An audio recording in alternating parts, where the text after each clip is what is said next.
Hello friends, আপনারা দেখছেন appliances technology channel. তো আজকের বিষয়টা এটাই যে ফ্রিজের মধ্যে এক্সেস কেন বরফ হয়ে যায়। মূলত 3 কারণে ফ্রিজের মধ্যে এক্সেস বরফ হয়ে যায়।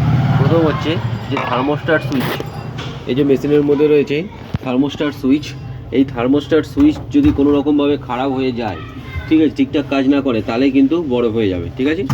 আর এক নম্বর হচ্ছে যে কোনো কারণে আপনারা হয়তো ভুলে গেছেন, হয়তো কোনো কারণে থার্মোস্ট্যাট সুইচটা বাড়ানো রয়েছে, বুঝতে পারছেন না, তো তখন কিন্তু এই ফ্রিজার বক্সের মধ্যে প্রচুর পরিমাণে আইস হয়ে যাবে।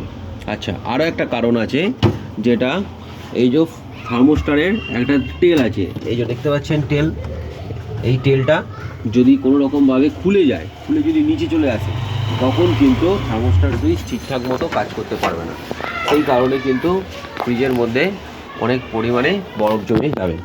আচ্ছা, এই বরফ হয়ে গেলে কি প্রবলেম হতে পারে? এই যদি বরফ হয়ে যায়, ঠিক আছে, এর জন্য আপনার এই যে সাইডে যে এটা রয়েছে, সাইডে যেই ফ্রেমটা রয়েছে, এই ফ্রেমটা ফেটে যেতে পারে। আর সবচেয়ে বেশি যেই প্রবলেমটা হয়, এইটা হচ্ছে আপনার ডোর। হয়তো প্রচুর পরিমাণে বরফ আপনি টানতে গেলেন, ডোরের যে লক, এই যে এখানে লক, ওপরে লক, দুটো লক আছে, এই লক কিন্তু ভেঙে যাবে, ঠিক আছে। তো এরকম ধরনের প্রবলেম হতে পারে। আর তো খাবার দাবার যা আছে সব বরফ হয়ে যাবে। এরকম আজকে এইটুকুই, আপনারা দেখবেন যাতে আপনাদের থার্মোস্ট্যাট সুইচ বেশি জোরে না করা থাকে। উইন্টারে সব সময় আপনি 1 থেকে 2-এর মধ্যে রাখবেন। যদি গরমকাল আসে তাহলে মিডিয়ামে রাখবেন।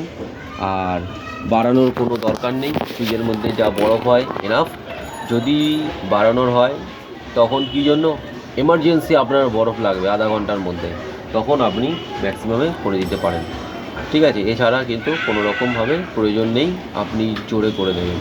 হ্যাঁ, আরও একটা কাজ হয়, যদি গরমকালে আপনি হয়তো অনেক জিনিসপত্র নিয়ে এসছেন, অনেক আপনার ভেজিটেবল নিয়ে এসছেন, মাছ মাংস ফ্রিজের অনেক দরকার আছে, তখন আপনি বাড়াতে পারেন। কিন্তু এই না যে আপনি এটা 2-3 দিন ধরে রেখে দেবেন, তাহলে কিন্তু যা আছে সব বরফ হয়ে যাবে, নষ্ট হয়ে যাবে, ঠিক আছে।